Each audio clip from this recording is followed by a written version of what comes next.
കണ്ണൂർ ജില്ലയിലേക്ക് പോകുമ്പോൾ സന്തോഷ് കൂടി ചേരുന്നുണ്ട്. സന്തോഷ്, നിലവിൽ റെഡ് അലേർട്ടാണ് കണ്ണൂർ ജില്ലയിൽ നിലനിൽക്കുന്നത്. വിദ്യാഭ്യാസ സ്ഥാപനങ്ങൾക്കെല്ലാം നേരത്തെ തന്നെ അവധി പ്രഖ്യാപിച്ചിട്ടുണ്ട്. കഴിഞ്ഞ ദിവസങ്ങളിലൊക്കെ മഴയിൽ വ്യാപക നാശനഷ്ടം കൂടെ ഉണ്ടായ ജില്ലയാണ് കണ്ണൂർ.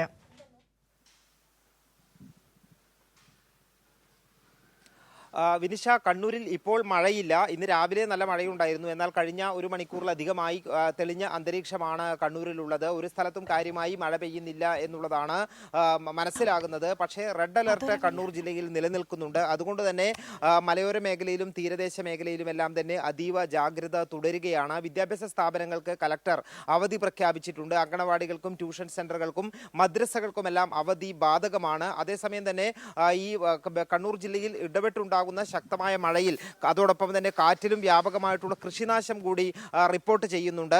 കഴിഞ്ഞ ദിവസം മണ്ണിടിഞ്ഞ് ഗതാഗതം തടസ്സപ്പെട്ടിരുന്ന കൊട്ടിയൂർ പാൽച്ചുരം റോഡിൽ വയനാട്ടിലേക്കുള്ള പാതയിൽ അവിടെ മണ്ണ് നീക്കം ചെയ്ത് ഗതാഗതം പുനഃസ്ഥാപിച്ച വാഹനങ്ങൾ കടത്തിവിടാൻ തുടങ്ങിയിട്ടുണ്ട്. പക്ഷേ രാത്രി യാത്രാ നിരോധനം ഈ മേഖലയിൽ, ഈ റോഡിലൂടെയുള്ള രാത്രി യാത്രാ നിരോധനം ഇപ്പോഴും നിലനിൽക്കുന്നുണ്ട്.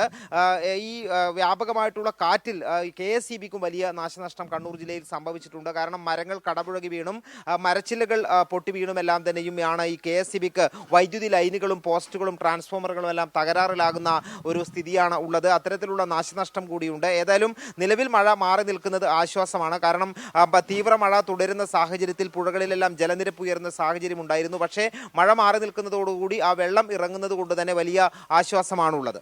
വിനിഷ. ശരി, സന്തോഷാണ് കണ്ണൂർ ജില്ലയിലെ വിശദാംശങ്ങൾ പങ്കുവച്ചത്.